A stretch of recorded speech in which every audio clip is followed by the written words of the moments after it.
Assalamualaikum warahmatullahi wabarakatuh. Waalaikumsalam warahmatullahi wabarakatuh. Syukur alhamdulillah kita panjatkan kehadirat Allah Subhanahu wa taala karena dengan izinnya sehingga kita ada tempat ini melaksanakan diseminasi budaya positif.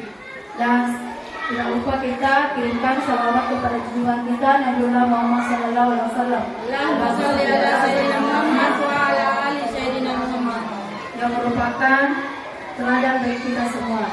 Dan tak lupa saya ucapkan banyak terima kasih kepada semua kepala sekolah dan semua guru-guru yang sempat hadir di tempat ini untuk berkolaborasi dengan kami CGP untuk mendiskriminasikan budaya positif. Sebelumnya saya ucapkan dulu yang terima kepada ibu kepala sekolah dan saya hormati bapak dan ibu guru SD Persada Merpati yang sama berbahagia. Semoga kegiatan kali ini mendapat berkah dari Allah Subhanahu wa taala. Amin ya rabbal alamin. Sebelumnya saya persilakan kepada ibu kepala sekolah untuk memberikan sepatah dua kata sebagai motivasi bagi kami semua. Terima kasih Ibu Kasati. Bismillahirrahmanirrahim. Yang saya hormati Bapak dan Ibu semua. Assalamualaikum warahmatullahi wabarakatuh. Waalaikumsalam warahmatullahi wabarakatuh. Jadi pertama-tama mari kita mengucapkan puji dan syukur kehadirat Allah Subhanahu wa taala karena memberikan jadwal sehingga hari ini kita kembali berkumpul bersama di tempat ini serangkaian kegiatan diseminasi budaya positif yang akan disampaikan oleh Ibu Hasniati SPD yang merupakan salah satu calon guru penggerak angkatan 10. Saya sangat mengharapkan, pribadi saya mengatakan bahwa semoga apa yang disampaikan sebentar bisa kita ambil manfaatnya, ambil pembelajaran khususnya untuk diri kita sendiri maupun kepada anak-anak kita. Karena dalam salah satu pengembangan karakter yang kita bisa lakukan di dalam proses pembelajaran kepada murid-murid kita yaitu bagaimana penerapan budaya positif yang tentunya sebentar akan dikupas tuntas oleh CGP kita Ibu Hasniati terkait bagaimana implementasi dan pembelajaran budaya positif tersebut. Karena mengingat waktu, saya mempersilahkan Ibu Hasniati untuk mendiseminasikan budaya positif yang hari ini merupakan kegiatan aksi nyata yang dilakukan pada tugas sebagai calon guru penggerak. Kepada itu, saya serahkan mic ini kepada Ibu Hasniati. Terima kasih banyak Bu atas kesempatan yang diberikan kepada saya dan saya terima kasih atas kesempatan Bapak dan Ibu guru meluangkan waktunya untuk mendengarkan diseminasi budaya positif ini.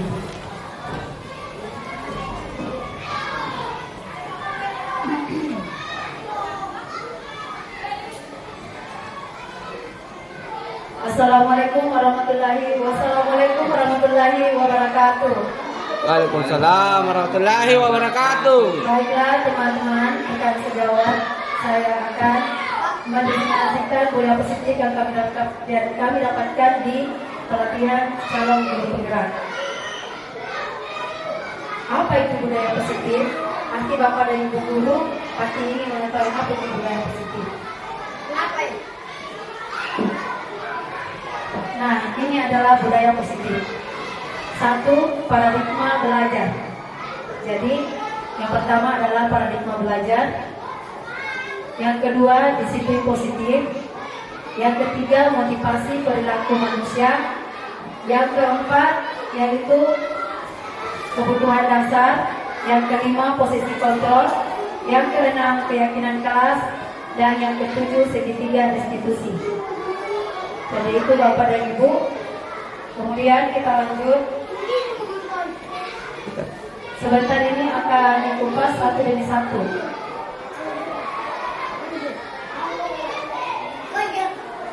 Apa itu paradigma belajar?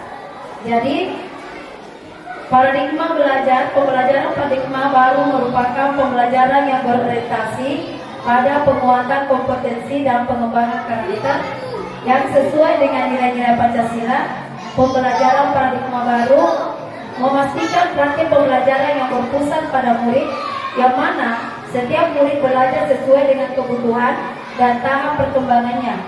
Pembelajaran paradigma baru dilakukan melalui kegiatan pembelajaran di dalam kelas, intrakurikuler dan di luar kelas, kurikuler dan ekstrakurikuler untuk mewujudkan profil pelajar Pancasila. Jadi, pembelajaran paradigma baru ini berorientasi pada penguatan kompetensi dan pengembangan karakter murid. Jadi, pembelajaran kita bertumpu pada murid.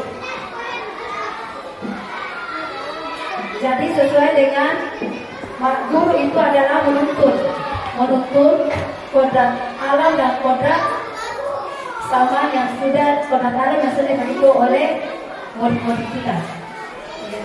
Terima kasih.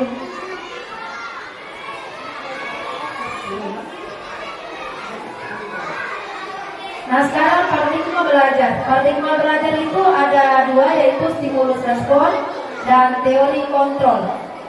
Yang mana itu stimulus respon? Yaitu realitas kebutuhan kita sama, kemudian realitas kebutuhan kita berbeda kalau teori kontrol. Jadi kalau stimulus respon itu dia mengatakan bahwa kebutuhan itu kita sama, tetapi di teori kontrol mengatakan bahwa kebutuhan itu berbeda. Yang kedua, semua orang melihat hal yang sama, itu stimulus respon.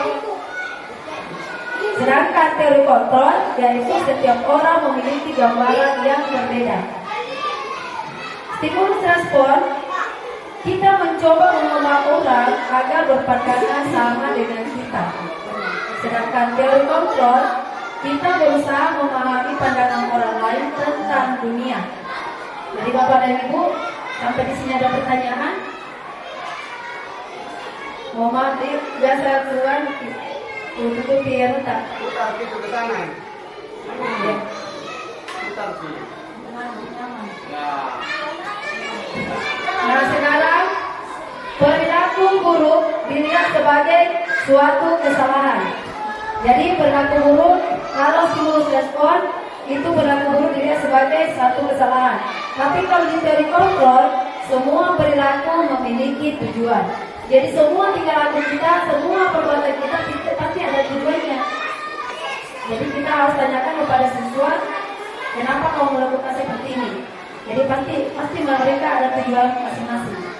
Kemudian stimulus respon, orang lain bisa mengontrol saya. Teori kontrol, hanya Anda yang bisa mengontrol diri Anda. Jadi kalau di stimulus respon, orang lain bisa mengontrol. Jadi coba dirubah bahwa hanya kita, diri kita sendiri yang mengontrol diri kita. Mulai dari kita, jangan mau dikontrol orang lain, tapi kita harus mengontrol diri kita sendiri. Kemudian stimulus respon, saya bisa mengontrol orang lain. Sedangkan teori kontrol, Anda tidak bisa mengontrol orang lain. Ya gitu. Jadi kita juga tidak bisa dikontrol. Berarti orang lain juga tidak bisa dikontrol Bapak dan Ibu. Kemudian stimulus respon, pemaksaan ada pada saat bujukan gagal. Teori kontrol, kolaborasi dan konsensus menciptakan pilihan baru. Seperti hari ini kita melakukan kolaborasi dan sudah berada berbakti. Terima kasih banyak karena bisa semuanya hadir untuk mendengarkan budaya positif ini di waktu anak-anak istirahat. Kemudian pemaksaan ada pada saat bujukan gagal. Kemudian kolaborasi dan konsensus menciptakan pilihan baru. Mode berpikir menang atau kalah. Jadi kalau di stimulus respon dulu itu kita berpikir menang atau kalah. Tapi sejak saya masuk di CPP, ternyata teori kontrol mode berpikir itu menang. Ya, mohon maaf Bapak dan Ibu, apakah kedengaran ini yang saya sampaikan karena anak-anak di luar sedang istirahat. Kedengaran Bu. Oh ya, terima kasih banyak. Nah sekarang kita lanjut. ke miskonsepsi tentang teori kontrol. Jadi, yang mana itu miskonsepsi teori kontrol? Ilusi guru mengontrol murid. Kemudian ilusi bahwa kritik dan membuat rasa bersalah mampu menguatkan karakter. Ya. Jadi, ilusi guru mengontrol murid. Jadi guru itu kalau dulu paradigma kita